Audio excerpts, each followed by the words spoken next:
రైతులకు మల్లా నకిలీ విత్తనాల భయం పట్టుకుంది. తొలకరి వర్షాలతోటి వానాకాలం సాగుకు రైతులు సిద్ధమవుతున్నారు. అధికారులు చూసి చూడనట్టుండుతోటి నకిలీ సీడ్ వ్యాపారం బాగా నడుస్తుందంటారు రైతులు. తనిఖీలు చేసి మార్కెట్లకు ఫేక్ సీడ్ రాకుండా చూడాలంటున్నారు. వానాకాలం సాగుకు రైతులు సిద్ధమవడంతోనే మార్కెట్లకు నకిలీ విత్తనాలు మస్తు వచ్చినాయి. ఏ జిల్లాలో చూసినా ఇదే మోసం. రైతుల అమాయకత్వాన్ని క్యాష్ చేసుకుంటున్నారు వ్యాపారులు. సంగారెడ్డి జిల్లాలో ఈ నకిలీ సీడ్ బిజినెస్ చాలా పెద్ద ఎత్తున జరుగుతోంది.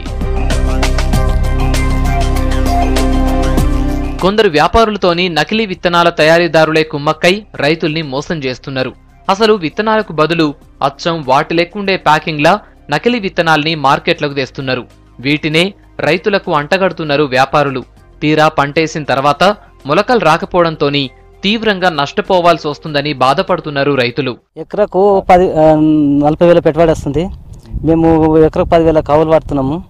మేము నకిలీ విత్తనాలు వస్తే మేము ఎట్లా చేయాలి? ప్రతి ఏటా నకిలీ విత్తనాల సమస్య రైతుకు తప్పడం లేదు. విషయం బయటపడ్డప్పుడు 2-3 రోజులు అధికారులు హడావిడి తప్ప తర్వాత పెద్దగా చర్యలు తీసుకున్న సంఘటనలు లేవంటున్నారు రైతులు. గతేడాది మెదక్ జిల్లా సదాశివపేట్, శివంపేట్, తూప్రాన్, కొల్చారం, పాపన్నపేట మండలాల్లో నకిలీ విత్తనాలతోని చాలా మంది రైతులు నష్టపోయారు.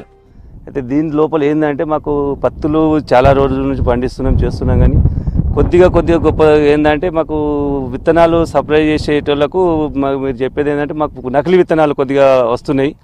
అయితే ఆ నకిలీ విత్తనాలు అనేది మేము ఎలా గుర్తుపట్టలేని పరిస్థితి మాకు ఉంటుంది.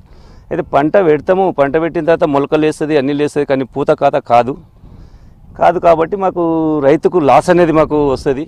నకిలీ విత్తనాల విషయంలో జాగ్రత్తగా ఉండాలంటున్నారు అధికారులు. విత్తనాలు కొనేటప్పుడు తమ సలహాలు తీసుకోవాలంటున్నారు వ్యవసాయ శాఖ అధికారులు. నకిలీ విత్తనాలు అమ్మితే పోలీసులకు చెప్పాలని సూచించారు. కొన్ని విత్తనాలు ఏంటంటే మనము కొన్ని నకిలీ విత్తనాలు లాంటివి ఏవైనా విత్తనాలు మనం బయట కొనాలనుకుంటే తప్పకుండా మరి లైసెన్స్ ఉన్న డీలర్ దగ్గరే మనం కొనాల్సి ఉంటుంది.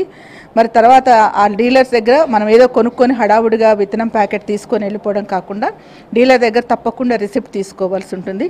ఆ రిసిప్ట్ కూడా డీలర్ సంతకం ఉందా లేదా అనేది కూడా తీసుకోవాలి. అలాగే రైతు సంతకం కూడా ఉండాలి.